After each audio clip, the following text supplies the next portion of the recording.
Daniel was an old man when this happened. He had been taken from Jerusalem as a young boy, captured, carried to Babylon, trained in the king's court to serve a foreign empire. He had survived 3 different kings. He had watched empires rise and fall around him. And through all of it, one thing had never changed. Every day, 3 times a day, Daniel opened his window toward Jerusalem and prayed. Under King Darius the Mede, Daniel had risen to become one of 3 administrators over the entire empire, and he was so good at his job, so honest, so capable, so completely uncorruptible, that the king was planning to put him in charge of everything.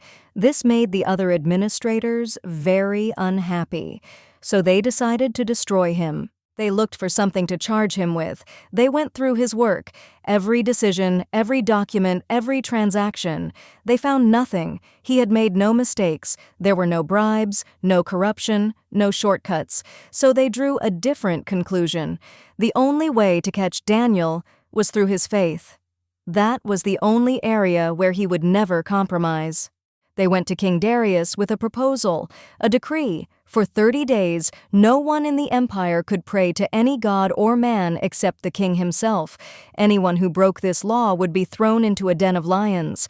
The king, flattered and perhaps not thinking clearly, signed it. Under Persian law, a royal decree could not be revoked, not even by the king who made it. Daniel heard about the decree. He went home. He opened his window toward Jerusalem, and he prayed 3 times a day, as he had always done. He didn't pray quietly in a corner. He didn't pray in secret to avoid trouble. He opened his window, the same window as always, and he prayed. And the officials were watching, and they went straight to the king. When the king heard, he was devastated. He had liked Daniel. He had trusted him. He worked all day trying to find a way out, a legal loophole, a workaround, anything. But Persian law was Persian law. The decree could not be changed. As the sun set, the king gave the order, and Daniel was brought to the lion's den. Before they sealed the den, the king looked at Daniel and said something extraordinary. "May your God, whom you serve continually, rescue you." Not "I'm sorry," not "I had no choice." He expressed faith in Daniel's God, a faith he didn't even have himself, for a God he didn't worship.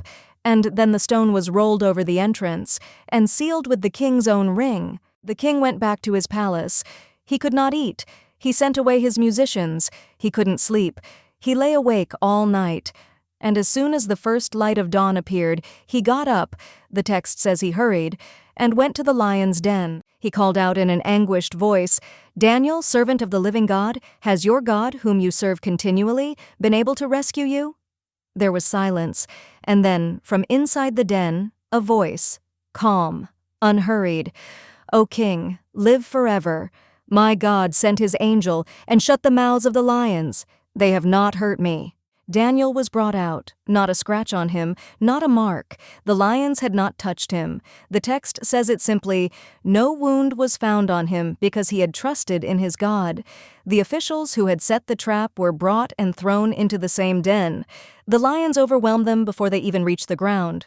King Darius then wrote to all the peoples and nations in his empire, every language, every people group, and he told them to fear and reverence Daniel's God. He called him the living God, the God who rescues and saves, the God who performs signs and wonders in the heavens and on the earth. All of this because one old man refused to close his window. Daniel didn't pray in secret to stay safe. He prayed in the open because faith was not a private thing for him. It was just what he did.